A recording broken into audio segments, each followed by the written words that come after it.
You know what I'm craving? I'm craving a return to digital minimalism. I'm craving for a time where, I didn't have a phone, which was when I was maybe like till I was 13. I didn't have a phone until then. The phone I did have, well, I did, but the phone I did have till then was a freaking like Nokia brick phone. All I could do on that was call my mom and dad, because that's what's important at the time. My mom and my dad. My friends and everything, they used to just show up outside my house to say, "Yo, let's go play," and then we'd play for like hours and hours, and come back at the same time every day. Recently, I've been missing that. Which is why I thought it'd be fitting for this video if I filmed it out of my little digicam that I have. So that's what this is about. So I've actually seen this trend of people like reverting back to the basics, just having a phone which they can rely on, and one that makes calls, texts, and maybe listens to music, right? And it's always like a flip phone or just like a brick phone or whatever. Nothing like the iPhone or anything like that. But the only difference between them doing that and me doing that is that they have money. I looked it up, and those flip phones cost around like $900. Well, maybe not 900, but like a good chunk of money.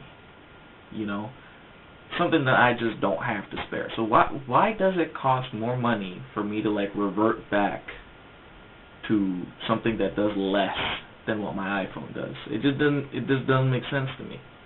Another difference between me and those people on YouTube or wherever who can switch back to those types of phones is their friends either are non-existent so that they can just the transition is like seamless for them, or somehow they've convinced all of their friends, all of their family members that, you know what, I'm going to be on this phone, don't FaceTime me, don't video call me, don't send me voice messages, don't plan anything, because it's going to take me 5 minutes to text back because of the keypad that I have. But, call me whenever you can. I mean, that's the difference, in a scenario where it's like not constructed and it's not experimental, that just wouldn't work unless all of your friends decide to, get a type of phone like that and just decide, you know what, we don't need anything that's used to like video call people or, even send emojis or freaking like long text messages. No, I just call the person. Unless you get everybody to be on board with that, it just doesn't seem as seamless as they make it seem. There's a lot of behind the scenes stuff that I'm pretty sure they don't talk about. Though I definitely think that there are some technologies which are well worth, reverting back to. I have this old, hold on one second. I have this old VHS camera here. It doesn't work. I found it in my grandfather's closet, or not closet, but storage unit. And really, really cool device. I really wish it worked. I mean, I got a new battery for it. Something's wrong with the zoom on it. But this is so cool. It's like whatever you film is taking you back to like a period of time, This doesn't even have like a date setting, so this sets up automatically, and this is still in like, I think it was like 1998 or something, so that's really cool. So stuff like this, I think technologies like cameras, music devices, whether it be like boom boxes, radios, not MP3 players, but Walkmans, cassette players, CD players, video cameras like this, VHS camera, all those are super cool to have, and I wish there was an easier way where people could acquire and people could learn about like how to use them better. But I guess we have the internet for that. It's just about how well or how good you are at researching stuff. But it's so cool to live in a time where you can actually look back at all these devices, know what they are, research them, and be able to be like, you know what, if I saved up enough money, or if I was just able to, I could get a device like this and I could live life with it because, people have done it before me.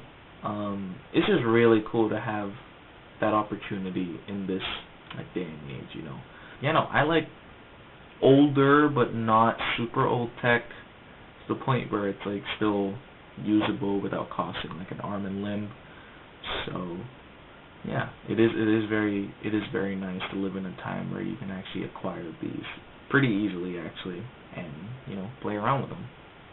I guess at the end of the day though, I am really happy that people are still keeping pieces of technology history alive and people still enjoy using them, because I personally find it really cool when I see people on either TikTok or YouTube or Instagram using old tech and them making something out of it so that it just doesn't sit there and collect dust.